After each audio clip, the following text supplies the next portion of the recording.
নমস্কার, আমার নাম কার্তিক দাস। আমি শান্তিনিকেতনের টোটো চালক।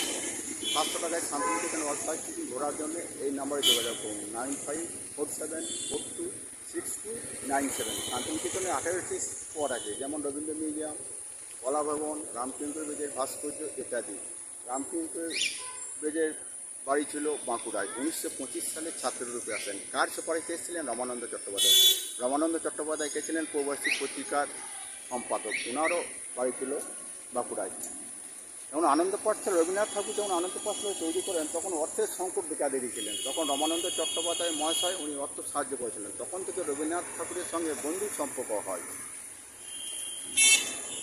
রবীন্দ্রনাথ ঠাকুর যা কিছু করার আগে রমানন্দ চট্টোপাধ্যায় মহাশয়ের কাছে বক্তব্য রাখেন, তারপর উনি করেন। যেমন 1919 সালে রবীন্দ্রনাথ ঠাকুর যখন নাইটবাজি পরিত্যাগ করেন, সর্বপ্রথম রমানন্দ চট্টোপাধ্যায় মহাশয়ের কাছে বক্তব্য রেখেছিলেন। তারপর উনি নাইটবাজি পরিত্যাগ করেছিলেন।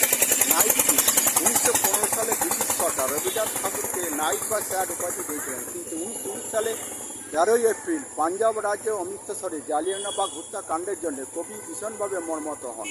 তখন তিনি ইংরেজ সরকারের দেওয়া নাইট উপাধি পরিত্যাগ করার কথা প্রথম রমানন্দ চট্টোপাধ্যায় মহাশয়ের কাছে বক্তব্য রাখেন। তারপর পত্রের মাধ্যমে উনি পরিত্যাগ করেছিলেন নাইট উপাধি। নমস্কার।